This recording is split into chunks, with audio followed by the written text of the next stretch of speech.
ಎಲ್ರಿಗೂ ನಮಸ್ತೆ. ನಾನು ನಿಮ್ಮ ಗಾರ್ಡನಿಂಗ್ ಗೆಳತಿ ಮಧುರ.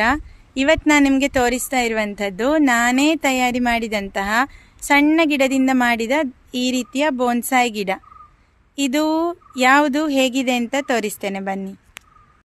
ಇದು ಹುಣಸೆ ಹುಳಿಯ ಬೋನ್ಸಾಯಿ ಗಿಡ. ಇದಕ್ಕೆ ಸುಮಾರು 6ರಿಂದ 7 ವರ್ಷ ಆಗ್ತಾ ಬಂತು.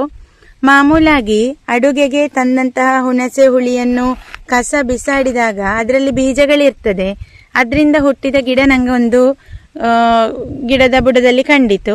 ಅದನ್ನು ತಗೊಂಡು ಬಂದು ನಂತರ ಈ ರೀತಿಯಾಗಿ ಸ್ವಲ್ಪ ಟ್ರೈನಿಂಗ್ ಮಾಡೋದು, ಪ್ರೂನಿಂಗ್ ಮಾಡೋದು ಮತ್ತು ವೈರಿಂಗ್ ಕೂಡ ಮಾಡಿದ್ದೆ.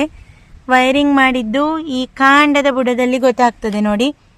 ಸರ್ತ ಅಥವಾ ನೇರವಾಗಿ ಕಾಂಡ ಬರದೆ ಈ ರೀತಿಯಾಗಿ ಬೆಂಡಾಗಿ ಬರಲಿಕ್ಕೆ ನಾನು ಸಣ್ಣದಿರುವಾಗಲೇ ವೈರಿಂಗ್ ಮಾಡಿದ್ದೇನೆ. ಕೆಲವರು ಹೇಳಿದರು ನಾನು ಈ ಗಿಡ ಮಾಡುವಾಗ ಅಷ್ಟು ಬೇಗ ಬೋನ್ಸಾಯಿ ಆ ರೀತಿ ಬೆಳೆಯೋದಿಲ್ಲ ಹೇಳಿ. ನನಗೆ ಬೋನ್ಸಾಯಿ ಮಾಡಲಿಕ್ಕೆ ಇಷ್ಟ ಆದಾಗ ಮಾಡಿದಂತಹ ಫಸ್ಟ್ ಗಿಡ ಇದು. ನೀವು ಕೂಡ ಯಾವುದಾದ್ರೂ ಗಿಡದಲ್ಲಿ ಟ್ರೈ ಮಾಡೋದಿದ್ರೆ ಈ ಹುಣಸೆ ಹುಳಿಯ ಗಿಡದಲ್ಲಿ ಟ್ರೈ ಮಾಡಿ ನೋಡಿ. ಇದರಲ್ಲಿ ಕಟಿಂಗ್ ಮಾಡಲಿಕ್ಕೆ ಮತ್ತು ಬೇಗನೆ ಮರದ ರೀತಿ ಇದು ಆಕಾರವನ್ನು ಪಡ್ಕೊಳ್ತದೆ. ನೋಡಲಿಕ್ಕೂ ಕೂಡ ತುಂಬ ಚಂದ ಇರ್ತದೆ.